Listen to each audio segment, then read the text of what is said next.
A mass start of 85 extreme enduro riders with 2.5 hours to complete as many laps as possible.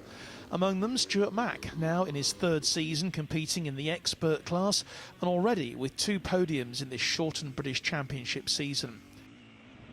The H2O course at Selatin on the Welsh border is one of the toughest there is, dropping down from a hilltop start into a ravine, twisting and turning to several sheer climbs in thick forest, testing the skills of the riders to the very limit.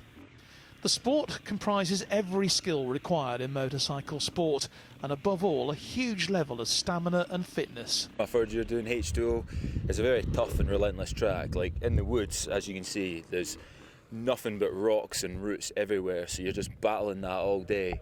And I really think even people seeing the videos of the day, you still don't get an idea of what it is we're going up against. It's not until you see it in person and you see people at the side of the track stop, trying to catch a breather. Like half the battle sometimes is just telling yourself to keep going because it's a long 2.5 hour race. And yeah, at the end of the day, the person who can keep their speed and just keep going is the person that's probably going to do the best.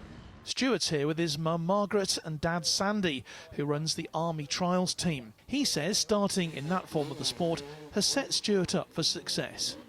The top 10 in the world all came for trials. No, it's been pretty fast and pretty rapid at the extreme. You know, his first year he won the British Clubman Championship.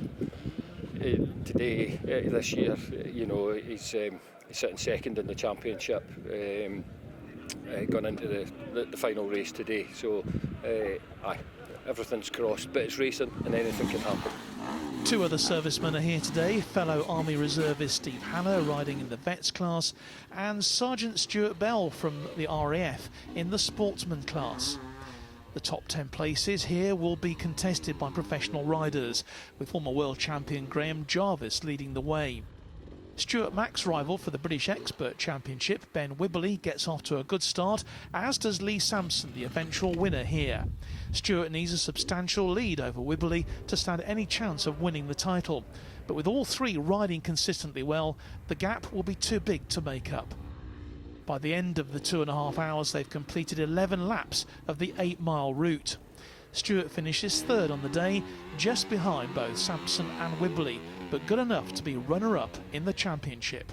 A good result of the day. Third, wanted to push for a bit better. Would have been nice to get a first or a second and sort of still be battling in the championship for the win, but definitely you can't complain at a third. I've 3 years into Enduro, so yeah, we're doing pretty well, and to finish second in the championship in my second year in the experts, like, I can't complain, yeah.